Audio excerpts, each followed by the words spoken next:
제 1장 첫 번째 장은 노인물리치료학, 노인물리치료학의 개요에 대한 거를 설명하겠습니다. 자, 그리고 이제 첫 번째는 노인에 이해해서 노인의 정의와 분류에 대한 얘기를 좀 해야 될 것 같아요. 과거에 비해서 현재 굉장히 그 수명이 늘어났지요. 그래서 뭐 100세 시대라고 하는 말들이 있는데, 그러다 보니까 노인 인구가 아주 기하급수적으로 폭발적으로 늘어나고 있습니다. 우리나라가 경제 성장을 한 것도 세계에서 유례를 찾을 수 없을 만큼 놀라운 일이지만, 고령화되는 속도 또한 엄청나게 다른 나라보다 훨씬 더 빠르게 진행되고 있습니다. 그래서 2019년 현재 기준으로 해보면 14.9%가 노인 인구다 이거죠. 자, 노인 그러면 그냥 나이가 들어서 늙은 사람, 이거 이렇게 사전 찾아보면 이렇게 나와 있는데, 사실은 이제 우리가 나이가 많은 사람이라고 하는 그런 개념은 다 알고 있을 거고, 더 중요한 거는 노화 과정에서 나타나는 생리적, 심리적, 환경적, 행동적인 변화가 상호작용하는 그런 복잡한 과정에 있는 사람으로 이렇게 생각하면 좋을 것 같아요. 뭐 우리나라 전통적으로 노인 그러면 어르신에서 존경의 대상으로 이렇게 얘기를 했었죠. 그렇다라고 하면 여러분들이 볼 때 노인의 기준, 노인의 기준은 어쩔 수 없이 나이를 가지고 할 수밖에 없는데, 대략 노인을 기준해 주는 나이는 많이 달라요. 그렇지만 대략 주로 많이 쓰는 기준은 65세 이상이다라고 하는 겁니다. 물론 연금법에서는 60세, 왜 연금을 지급을 할지 말지를 뭐 고민해야 될 그런 연령이 60세라서 그런지 몰라도, 연금법에서 60세 이상으로 정의하고 있지만 대부분은 65세 이상이다. 그래서 그냥 우리는 노인 그러면 65세 이상이다 라고 이렇게 보면 될 것 같아요. 자, 노인을 분류하기 앞서서 이렇게 나이에 대한 얘기를 해야 되는데, 연령, 나이 그러면 태어나면서부터 여태까지 지내온 시간, 외국에서는 정확하게 몇 살, 몇 개월, 뭐 이렇게 나눴지만 우리나라는 그냥 그 태어난 연도를 기준으로 해서 뭐 몇 살에서 빠른, 뭐 느린 몇 살, 뭐 이렇게 따지기도 하는데, 어쨌든 나이, 연령 그러면 태어나서부터 지내온 시간이다라고 하는 거를 나이라고 하고, 그런 거를 뭐 다른 말로 역연령 또는 생활연령이라고 이렇게 얘기를 합니다. 사회적 연령은 사회와 정도에 따라서 발달된 정도, 그런 과정 속에서 발달된 정도라고 하는 겁니다. 사회에 진출하는 나이가 뭐 우리나라에서는 대학 졸업하고 취업을 한 다음에 진출한다. 뭐 어떤 경우에는 좀 더 빨리 사회에 진출하는 경우도 있겠죠. 그렇게 사회적인 과정과 여건에 따라서 나누는 연령을 사회적 연령이라고 하고, 생물학적 연령 그러면 성장 발육 정도, 그리고 건강 상태를 많이 얘기를 하죠. 종종 10살 먹은 초등학생이 뭐 160, 뭐 체중도 많이 늘어나고, 그런 경우도 많이 있는데, 그런 경우는 나이는 생물학적인 나이는 10살이지만, 뭐 실제 나이 10살이지만 키가 크다 보니까 나이가 더 많은 것처럼 보이죠. 그런 경우에는 그런 학생들은 오히려 굉장히 스트레스를 많이 받습니다. 정신 연령은 10살인데 신체 연령이 거의 뭐 15살 정도로 보이기 때문에 거기에 뭐 괴리감이 있을 수 있어서, 어쨌든 생물학적 연령은 성장 발육 정도, 건강 상태와 밀접한 관련이 있더라라고 하는 거. 그리고 정신 연령이죠. 심리적 연령 그러면 정신 구조, 정신 기능, 이걸 심리적 연령이라고 합니다. 반드시 이런 걸 알지만 대략적으로 보면 남자보다는 여자가 정신 연령, 심리적 연령이 좀 높은 것 같은 그런 느낌이 듭니다. 말싸움에서 이길 수가 없어요. 그리고 기능적 연령, 뭐 신체 활동과 정신 기능에 따른 기능에 중점을 둔 연령이라고 하고, 자각이라고 하는 거는 스스로 느끼는 겁니다. 자각적 연령 그러면 스스로 주관적인 느끼는 연령입니다. 되게 어르신들 65세 이상을 우리는 노인이라고 하는데 어르신들한테 물어보면 자각적 연령이 높을까요? 낮을까요? 65세쯤 되는 어르신한테 물어보면 내 나이 그 자각적 연령이 뭐 "나는 80세야." 이렇게 말하는 사람 거의 없겠죠. 뭐 비록 나이는 노인이지만 생각은 젊은 사람에 머물러 있는 경우가 많습니다. 예, 그게 사실은 좋은 것도 있지만 나쁜 것도 있어요. 예, 괴리감이 또 있는 거예요. 어쨌든 본인께서 직접 주관적으로 느끼는 연령을 우리는 자각적 연령이다라고 얘기를 합니다. 자, 뭐 나이적으로 분류를 하면 0에서 1세, 1세 미만은 우리는 아기 또는 영유아 이렇게 얘기를 하지요. 또 유년기는 6세까지 우리가 뭐 좀 어린이집 가고 뭐 그런 시기를 유년기라고 하고 소년기는 7에서 18세, 다시 말해서 이제 청소년기까지를 이렇게 얘기를 합니다. 청년기는 이제 대학생 시절에서 19세부터 해서 35세 굉장히 생산적으로 활발하고 신체적으로 아주 적성이 넘치는 그런 나이가 되겠지요. 장년기 그러면 36세에서 44세, 그리고 중년기는 45세 이상을 얘기하는 거고, 노년기는 65세 이상을 노인이라고 얘기를 합니다. 노인이 65세 이상인데, 지금처럼 100세 시절에는 나이 그 폭이 뭐 35년 정도 이렇게 되잖아요. 그래서 65세에서 74세 정도로 우리는 연소노인, 영올드, 올드는 노인이고 노인 축에서는 젊은 노인 뭐 이런 뜻이겠죠. 75세에서 84세 정도는 뭐 중고령, 중간 정도. 그리고 85세 이상은 고령 노인, 뭐 초고령 노인 뭐 이렇게 얘기도 합니다. 자, 그래서 노인에 의한 아주 간단하게 요약을 해보면 일단 노인의 정의에서는 태어나서부터 노화 과정으로 인해서 생리적, 심리적, 환경적, 행동적 변화가 상호 복합적으로 나타나는 과정에 있는 사람을 우리는 노인, 굉장히 복잡하게 정의를 하고 있지요. 뭐 노인의 기능을 일단 65세 이상으로 하자 이거죠. 그리고 연령, 나이 그러면 태어나서부터 여태까지 지나온 시간에서 연령 그러면 그냥 몇 살, 몇 살 우리가 말하는 그 연령이 되겠습니다. 예, 노인을 분류해 보면 이 나이별로 해서 연소 노인, 중고령, 고령 노인 이렇게 3단계로 세분화할 수가 있습니다. 자, 한국의 고령 사회에서의 수명 이제 몇 가지 정의를 더 알아야 되는데 수명 그러면 라이프 스판이라고 하고 우리가 태어나서부터 죽을 때까지의 기간을 수명이라고 합니다. 바이오로지컬 라이프 스판, 생물학적 수명이라고 하는 거는 우리 유전자에 의해서 죽을 때까지, 태어나서부터 죽을 때까지 그 기간을 생물학적 수명이라고 하고 대략 110세에서부터 120세까지 정도를 우리는 생각하고 있습니다.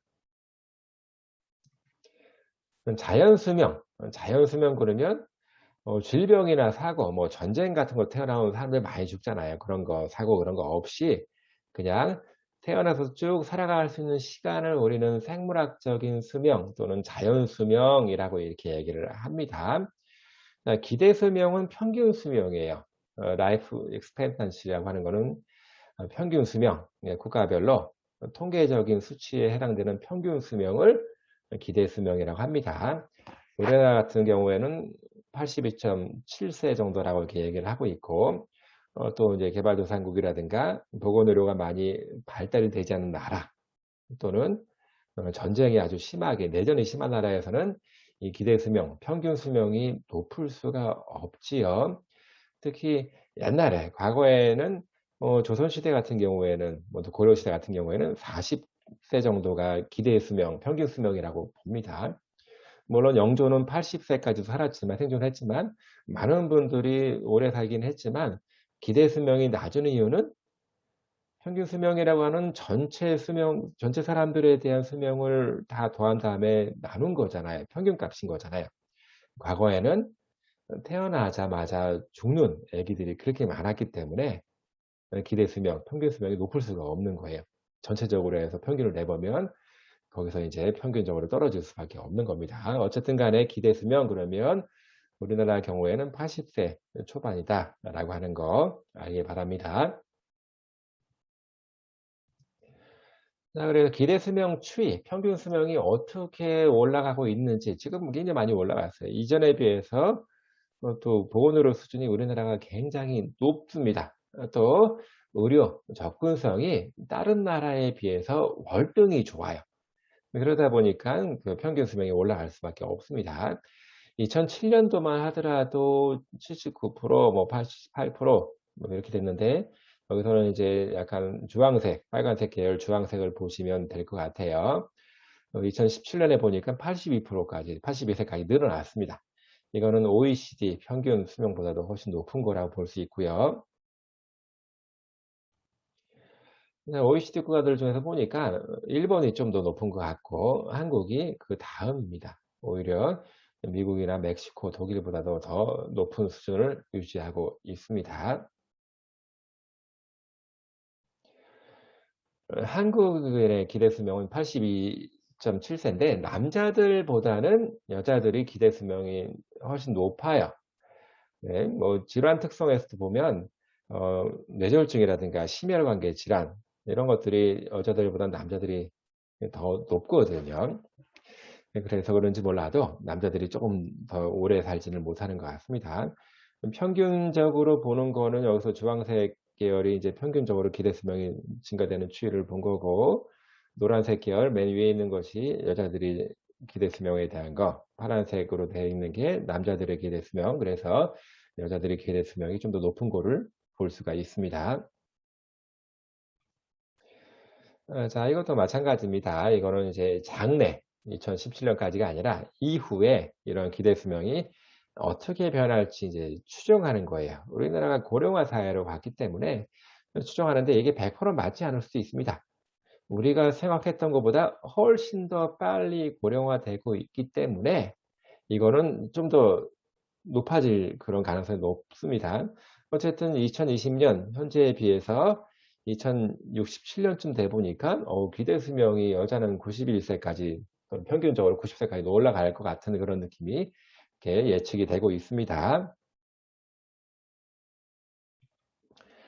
자, 여기서 이제 몇 가지 나오는 그 계산법들이 있어요. 고령화 지표들이 있는데 여러분들이 이거는 꼭 알았으면 좋겠습니다.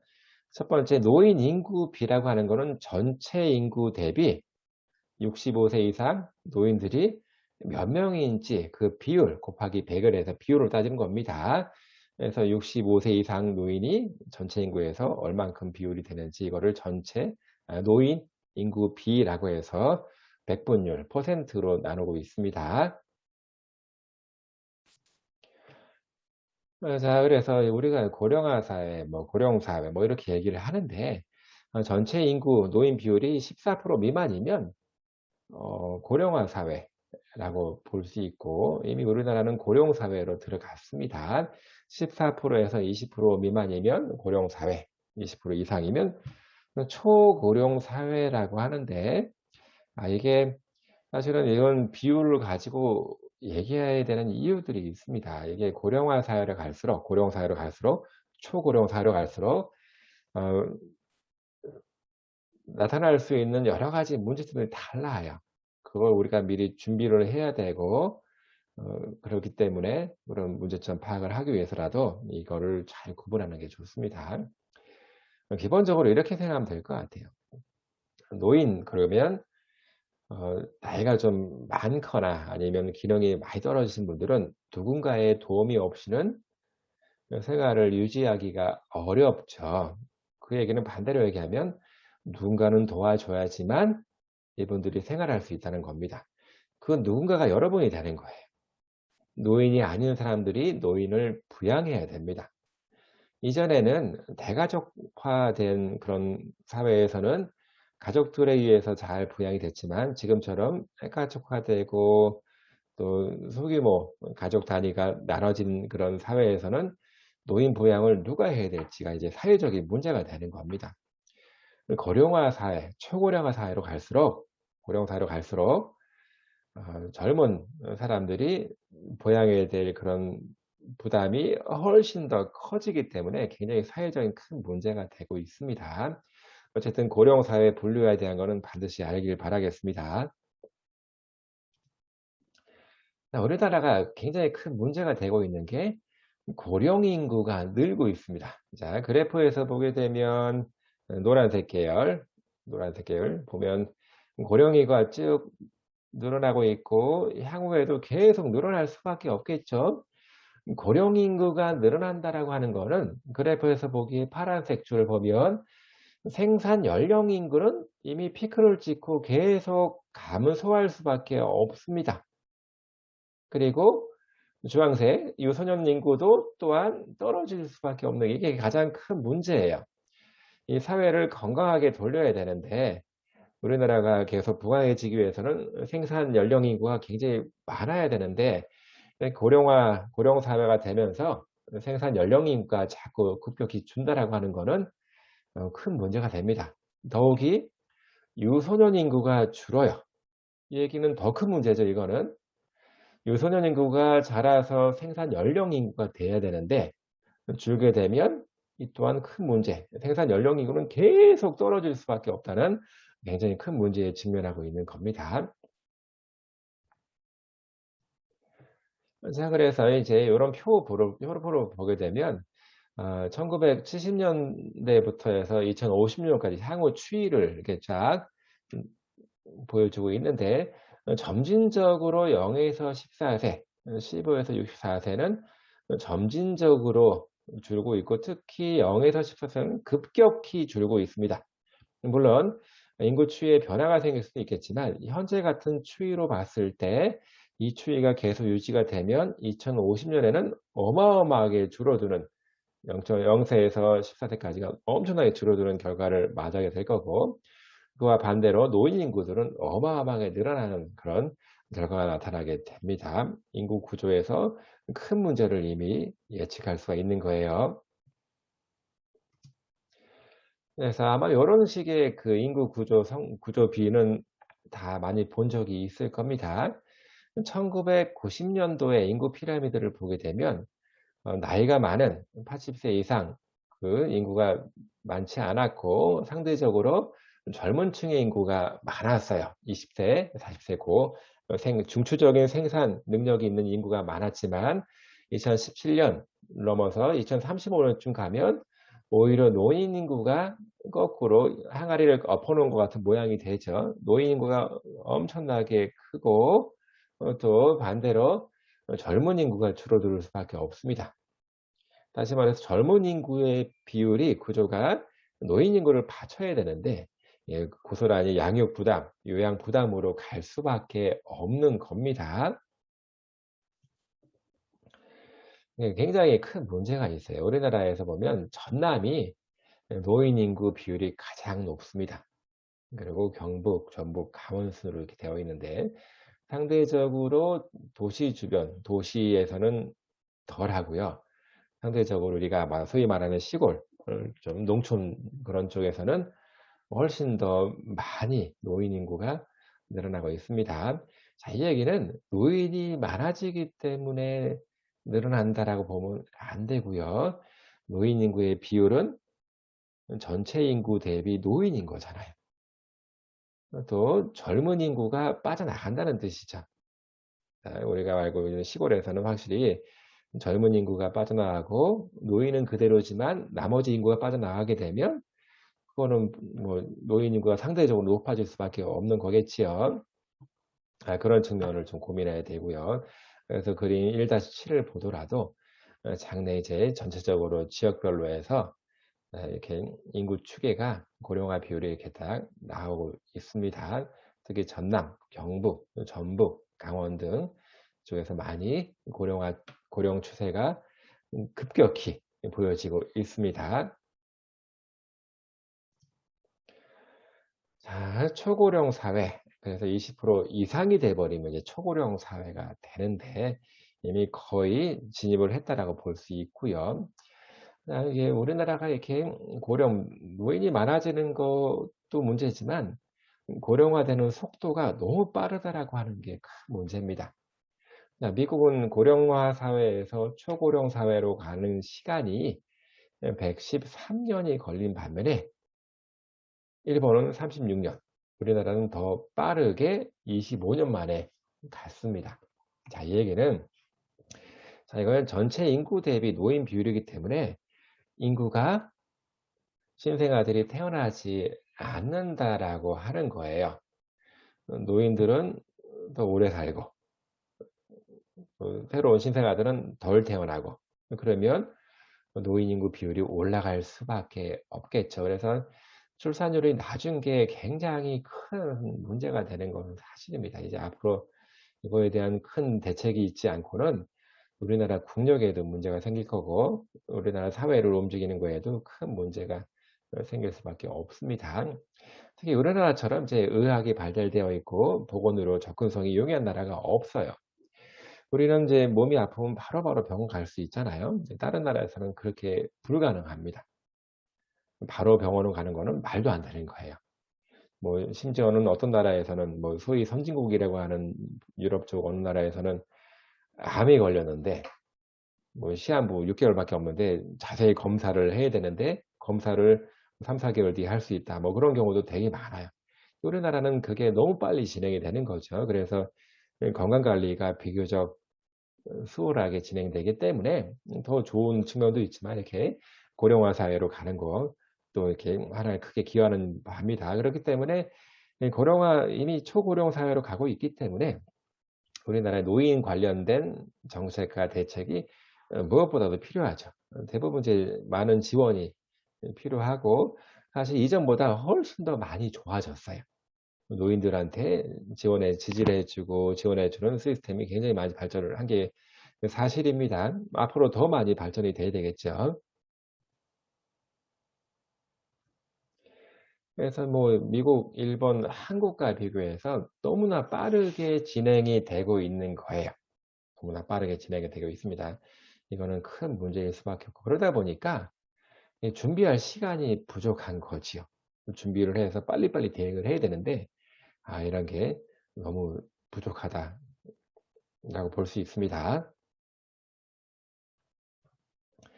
자, 노령화 지수, 노인 인구비, 노인 인구라고 하는 거는 전체 인구에서 65세 이상 노인이 차지하는 비중이고, 노령화 지수는 0에서 14세, 이게 어린 소년들, 영유아에서부터 어린아이 분의 65세 인구가 얼마나 많은지를 보여주는 게 노령화 지수라고 볼 수 있습니다. 자, 노령화 지수. 어쨌든 노령화 지수가 높아진다는 얘기는 아이들이 좀 많이 줄어들었다라고 하는 상대적으로 줄어들었다 하는 이런 얘기가 되겠죠. 반대로 얘기하면 아이들에 비해서 노인 인구가 상대적으로 많이 늘었다라고 하는 것을 볼 수가 있겠습니다. 그래서 노령화 지수를 보게 되면 1990년대보다 현재 굉장히 많이 뭐 5배 이상 증가를 했고 요 추세대로 계속 간다라고 가정을 해보면 2050년쯤에는 어마어마하게 많이 올라가는 거죠. 애들은 1명인데 노인은 4명이 되는 거예요. 그 얘기는 그 애들 1명이 4명의 노인을 부담해야 된다라고 볼 수 있는 겁니다. 자, 몇 가지 이제 그 공식이 나오죠. 이 공식에 대한 거는 꼭 알기를 바라겠습니다. 노인 인구 비, 그러니까 아까 전체 인구에서 65세 이상 노인 인구 곱하기 100 해서 100분율로 나눠지고 있고요. 노령화 지수는 0에서 14세 유소년 인구, 좀 어린 친구들을 보내 65세 이상 노인 인구 곱하기 100입니다. 노년 부양비, 부양이라고 하는 거는 이거를 부담을 진다는 얘기니까 생산 가능한 연령대를 생각하면 되겠죠. 그래서 14세에서 64세 청장년 인구분의 65세 이상 노인 인구 곱하기 100이 노년 부양비에 해당이 되겠습니다. 이게 계속 노인 인구가 늘어나다 보니까 마찬가지로 노년 부양비도 비율도 이게 상당히 늘어납니다. 다시 말해서 현재 2000년도, 2018년에는 한 대략 6명 정도 이 사람들이 한 명의 노인을 부양을 하면 됐습니다. 근데 2040년에는 두 명 정도가 한 명을 부담 비율이 3배로 늘어나는 겁니다. 이게 굉장히 뭐 현실적으로 여러분들은 잘 못 깨달을 수 있는데 굉장히 큰 부담이 되는 거예요. 뭐 쉽게 말하면 내가 버는 돈의 반을 노인 부양을 위해 써야 된다는 뜻입니다, 이게. 운영 부양비를 보게 되면 예측되건데 지금 추세대로 쭉 가다 보면 요렇게 주황색 곡선처럼 뭐 400% 까지도 올라갑니다. 어린아이들의 그 생산 연령이 생산 가능성이 있는 14 세에서부터 64 세까지 그 연령군의 65세 이상 노인의 연령이 그 인구비가 이렇게 높아지는 걸 볼 수가 있습니다. 자, 노인과 건강. 이 그림에서 보면 아기 때 모습부터 해서 노인이 되기까지의 모습을 시뮬레이션으로 이렇게 보여주고 있는 거예요. 일단은 노화 그러면 태어나서부터 사망에 이르기까지 지속되는 과정을 노화라고 하는데, 나이를 들면서 지금 뭐 얼굴이 이렇게 변하고 있지요. 뭐 피부도 변하고 머리 색깔도 변하고 주름도 많이 생기고 살도 찌고 하는데, 그런 것뿐만 아니라 모든 신체 기능이 떨어집니다. 면역도 떨어지기 때문에 질병에 쉽게 노출이 되고, 이 얘기는 병에 걸리기 쉬워집니다. 나이 들어서는 없던 병도 생겨요. 그리고 건강이 나빠지면서 이제 사망에 이르게 되는 것, 그거를 우리는 노화라고 이제 볼 수 있는 거지요. 자, 그래서 노인들한테 한번 조사를 해봤어요. 본인들이 본인 몸에 대해서 어떻게 생각하냐라고 보니까 뭐 건강한 것 같아요라고 말하는 사람이 37% 정도가 되고, 그렇지 않다라고, 건강이 좀 안 좋은 것 같아요라고 말하는 사람들의 비율이 대략 39.7%라고 이렇게 보여집니다.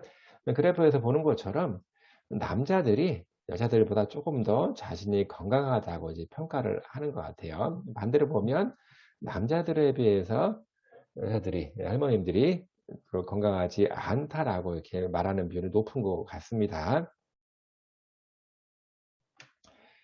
자, 그래서 이제 이거를 여러분들이 좀 알아야 되는 게, 우리는 질환 때문에 몸 기능이 안 좋으신 분들을 치료하는 사람들이기 때문에 노인들에 생기는 만성 질병들에 대한 거를 이제 알 필요가 있습니다. 관절염 대부분 다 무릎이 아파요.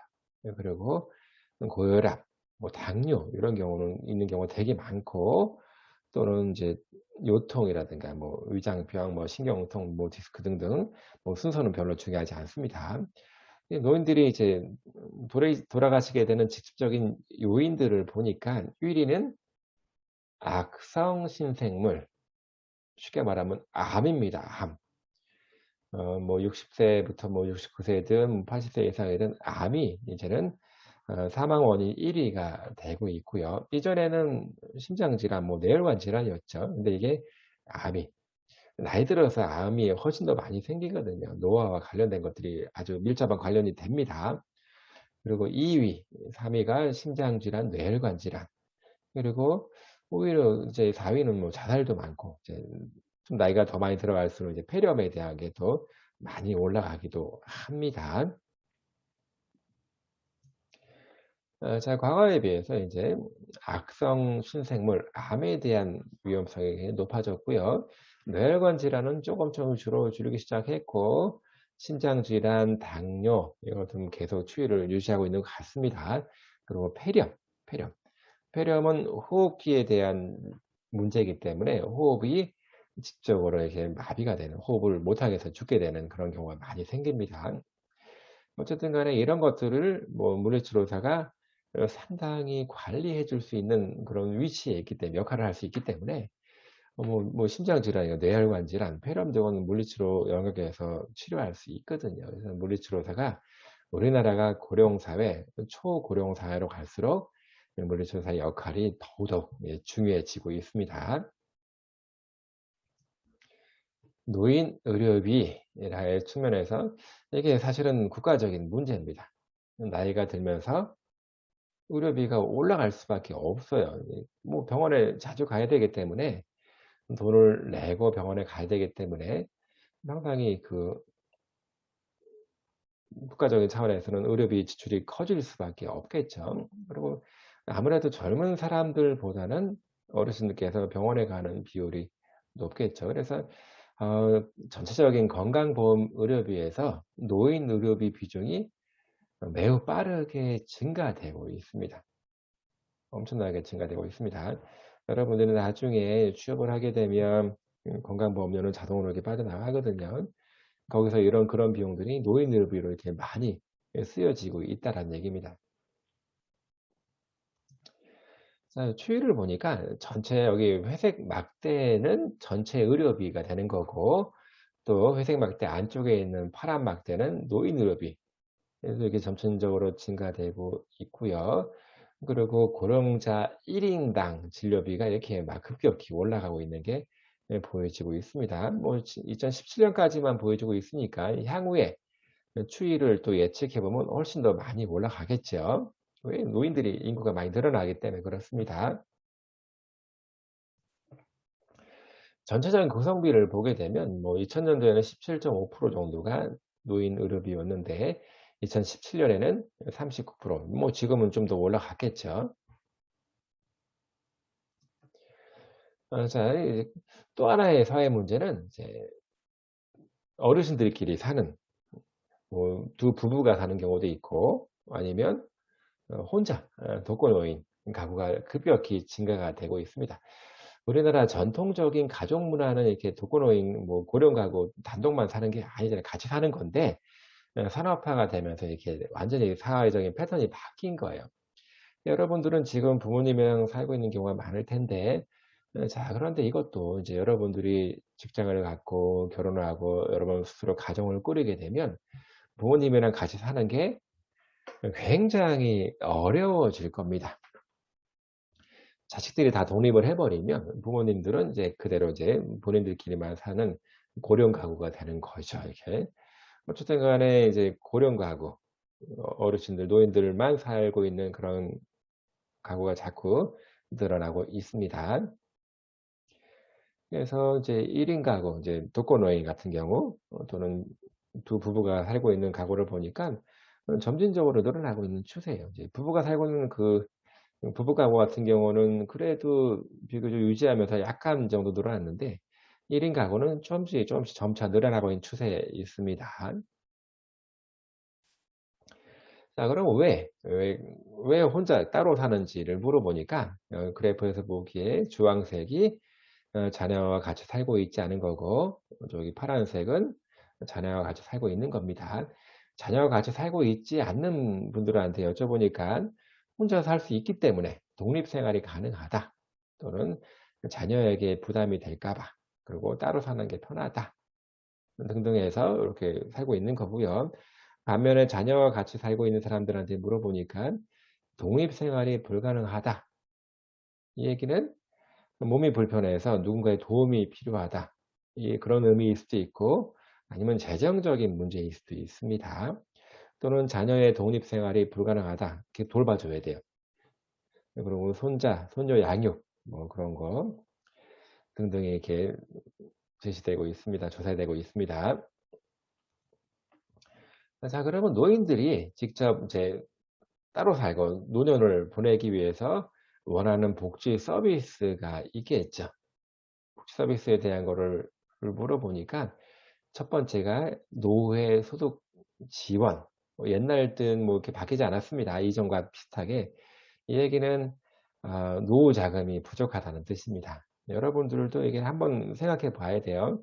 여러분들이 독립하고 부모님들이 지금 젊지만 그분들이 나이가 들어서 노인이 됐어요. 은퇴 이후에 어떤 소득이 없어진 다음에 무슨 비용으로 삶을 꾸려나갈까요? 한번 생각해 보세요. 이거는 노후 대비를 해 놓으신 분들은 상관없는데 노후 대비가 안 된 분들은 상당히 큰 문제일 수 있습니다. 돈이 없는 거예요. 경제적인 문제가 생길 수 있는 겁니다.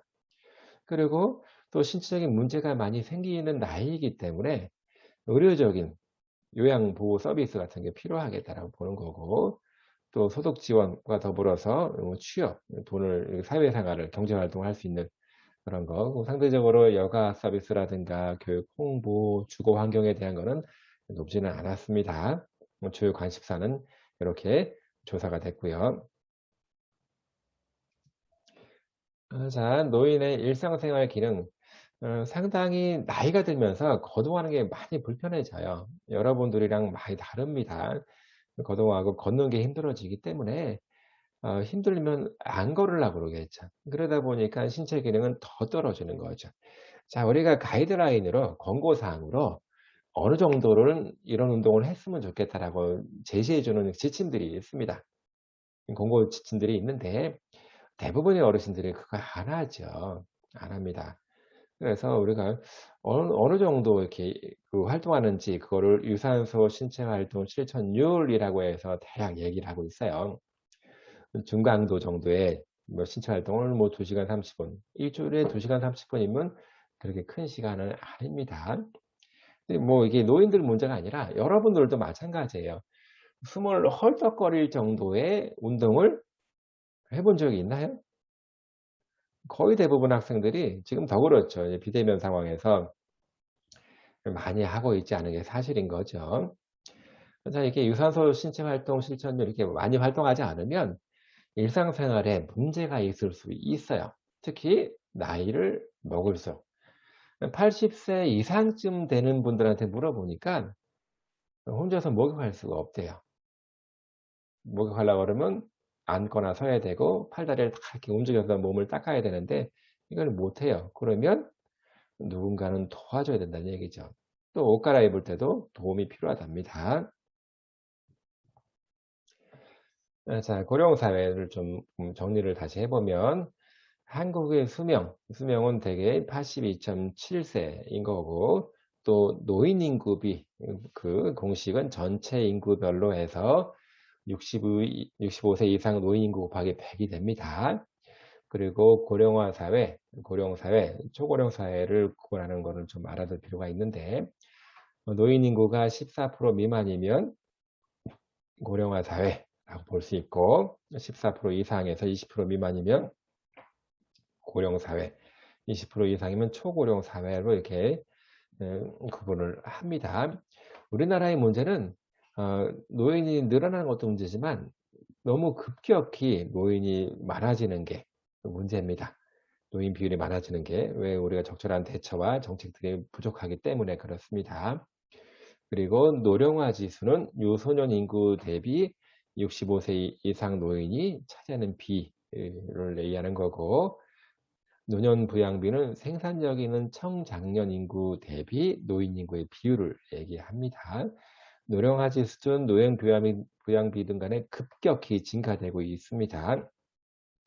그리고 우리가 알아야 될 거는 만성질환과 노인 사망 원인에 대한 것도 같이 알아둘 필요가 있고 이에 따라서 노인 의료비도 병원에 가서 쓰는 개인당 의료비도 굉장히 급격히 증가되고 있습니다.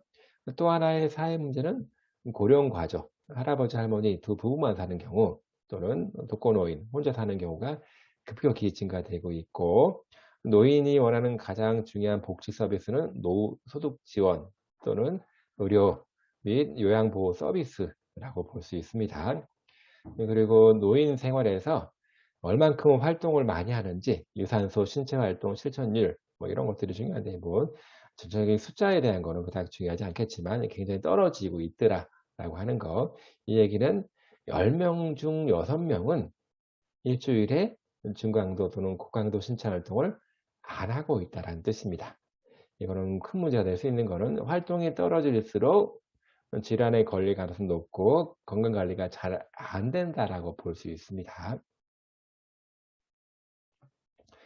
자, 노인 의료기관 보게 되면 종합병원서부터 해서 보건진료소까지 굉장히 많은 의료기관들이 있고 이것들은 시간이 지나면서 지날수록 더 많이 늘어나고 있습니다.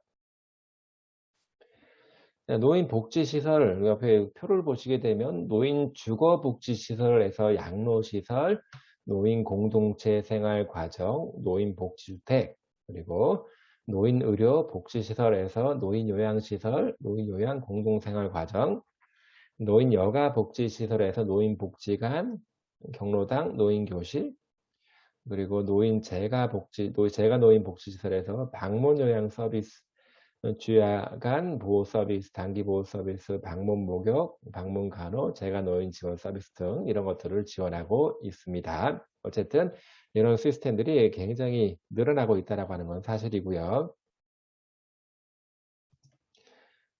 자, 노인들의 질병은 나이 들어서 생긴 병들은 굉장히 많지요. 특히 뇌혈관 질환, 뭐 젊은 사람들도 생길 수 있지만 나이 드는 사람들이 훨씬 더 많고요. 파킨슨 질환도 마찬가지입니다. 또는 관절염, 또는 요통, 오시견 등등 근골격계 질환도 많이 늘어나고 있고요. 고혈압, 심근경색 같은 심장 질환, 또는 폐질환 등등 굉장히 많이 늘어나고 있습니다. 또 이제 치매처럼 인지적인 장애가 온 사람들도 계속 늘어나고 있는 추세에 있습니다. 그래서 노인 물리치료는 치료뿐만 아니라 예방과 관리하는 측면까지도 포함하고 있다라고 생각하면 좋겠습니다. 자, 노인 물리치료가 왜 필요하냐? 나이가 들면서 노화가 진행되면서 여러 가지 신체적인 문제들이 따라오기 때문에 그런 것들을 치료하고 예방하고 관리하는 게 필요하겠다라고 하는 겁니다. 특히 나이 들어서 꼭 필요한 운동이 근력 운동, 지구력 운동입니다. 또는 유연성 운동입니다. 이런 것들을 계속 관리해 주면 질병을 예방할 수 있고 낙상이라고 하는 넘어지는 거잖아요. 넘어지고 피부만 살짝 까지면 괜찮은데 이게 골절이라든가 다른 문제를 일으키기 때문에 그러면 신체 기능이 뚝 떨어질 수밖에 없거든요. 그래서 이거는 낙상은 일어나지 않도록 예방하는 게 굉장히 중요하고요. 보호하는 게 되게 중요합니다. 그래서 물리치료는 이제 노인한테 굉장히 중요한 거예요. 특히 심장, 혈관 계통의 관리가 굉장히 중요합니다. 그렇다라고 하면 실제로 물리치료사가 요런 여러 가지 노인 복지 시설 또는 뭐 병원에는 많이 들어가 있을 거고 또 보건소라든가 복지관 또는 방문 요양 서비스 등등 이런 곳에 많이 들어가 있느냐? 많이 들어가 있고 물리치료사의 역할과 업무 범위가 굉장히 늘어났습니다. 실제로 제가 방문해서 치료해 주는 서비스도 많이 늘어나고 있습니다. 또 이제 노화에 따라서 생리적으로, 신체적으로, 정신적으로, 인적으로 많이 변화가 생기거든요. 그래서 노인을 다루는 물리치료사들은 이런 변화의 특성을 분명히 이해하고 있어야 됩니다. 그래야지만 노인 질환에 대해서 정확히 평가하고 목표 설정하고 치료할 수가 있는 겁니다. 몇 가지 단계가 있는데요. 첫 번째 단계는 예방 단계, 두 번째는 치료 단계, 세 번째는 관리 단계입니다. 예방 단계는 말 그대로 문제가 생기지 않도록 예방을 해주는 거죠. 다시 말해서 노화가 진행이 되면 근육 기능, 심폐 기능, 균형 등이 떨어지기 때문에 질병이 생길 수 있거든요.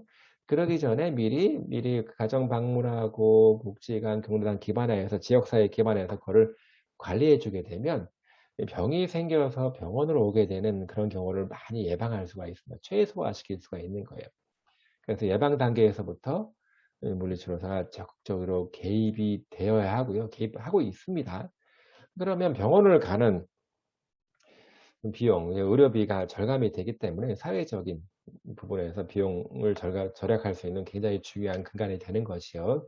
치료 단계는 문제가 생겨서 병원에 왔을 때 하는 치료를 얘기합니다. 뭐 통증이라든가 기능이 떨어졌을 때 물리치료를 통해서 해결을 해주는 그런 단계를 치료 단계라고 볼 수 있고, 관리 단계는 만성 질환을 앓고 계신 분들이 더 이상 나빠지거나 그런 걸 예방하는 거죠. 방지해 주는 거죠. 나빠지거나 기능이 떨어져서 못하게 되는 거, 도움이 많이 필요하게 그런 단계로 가지 않도록 방지해 주고 병이 나빠지지 않게 유지를 해 주는 그런 단계를 관리 단계입니다. 이런 상태에서는 삶의 질에 대한 게 굉장히 중요한 여건이 되겠죠. 자, 그래서 가정 방문 또는 보건소에서 이제 관리 단계의 물리치료가 중점적으로 시행이 됩니다. 다시 말해서 관리 단계에서는 어떤 경우에는 어르신들이 밖으로 나오기가 어려운 경우도 있습니다. 그렇다고 해서 방치되게 되면 그 상태가 더 나빠지기 때문에 뭐 직접 방문해서 기본적인 간단한 것들을 물리치료사가 해 주는 거지요. 그래서 여태까지는 그 공급자 중심의 그 서비스라고 했으면 지금은 사용자, 환자 중심의 의료 혜택을 제공해 주는 걸로 이렇게 변화되고 있죠. 이거는 전체적인 맥락에서 지역사회 물리치료로 이게 생각할 수가 있습니다. 자, 그래서 뭐 여태까지는 이제 의료기관 중심의 노인 물리치료였다라고 하면 지금은 시설 기반, 환자분들, 어르신들을 위주로 한 중점을 둔 그런 기반의 물리치료를 지금 시행하고 있는 그런 경향으로 바뀌어가고 있습니다. 자, 의료기관 중심에서는 특히 이제 급성기 또는 뭐 회복기, 급성기에서 다치고 뭐 병이 안 좋은 그런 위급한 시기 또는 그 이후에 또는 기능을 더 높이기 위해서 치료해주는 그런 단계로 갈 때는 또는 의료기관 중심이 되는 게 맞을 수도 있겠죠. 뭐 집중적으로 적극적인 물리치료가 필요합니다. 그러고 나서 이제 지역사회, 이제 가정으로 복귀한 상태에서는 유지기 물리치료가 상당히 필요한데, 지역사회 중심으로 물리치료를 하거나 아니면 부양할 수 없거나 상태가 너무 위중한 경우는 집에 기반한 어떤 시설 기반의 물리치료로 그 관점을 돌려야 되는 거겠죠.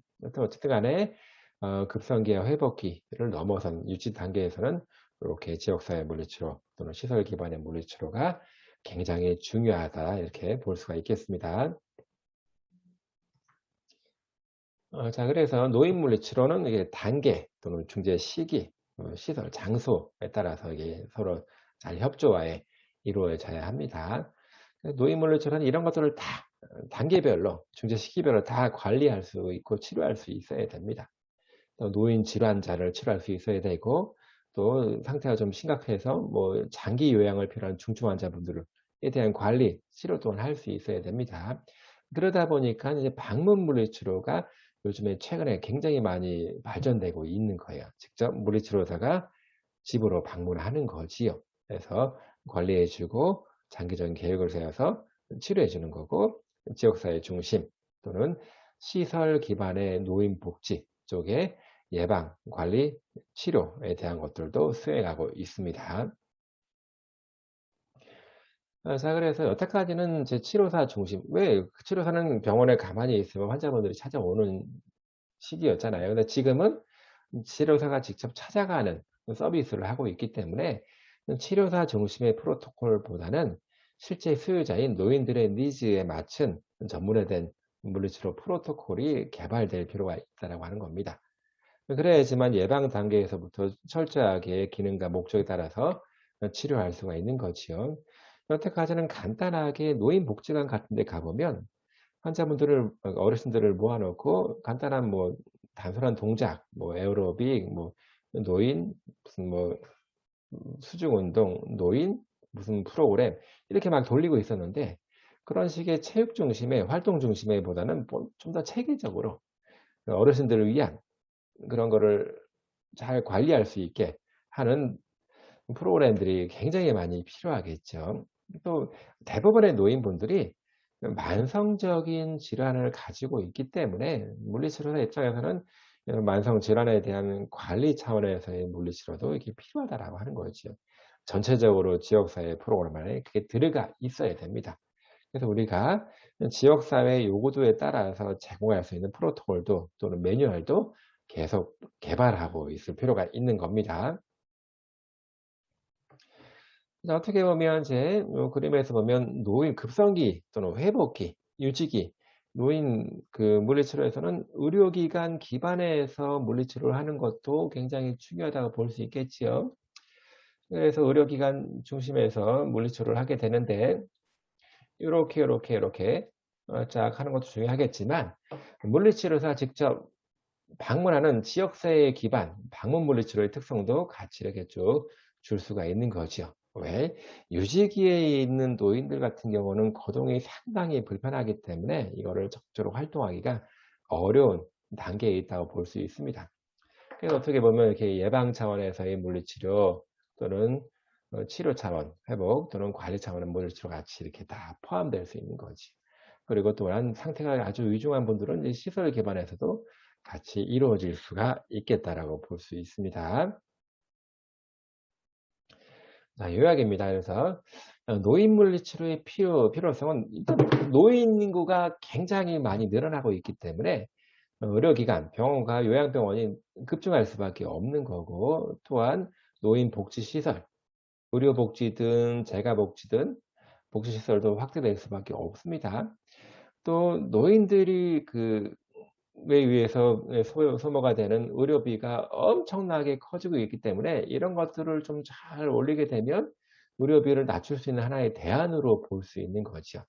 다시 말해서 노화로 인해서 몸이 안 좋아지는 거는 어쩔 수 없습니다만, 그런 안 좋아지는 상태가 병으로까지 이렇게 크게 확대가 되는 거를 미리 예방해 주는 그런 지역사회 접근이 굉장히 필요하겠다는 얘기죠.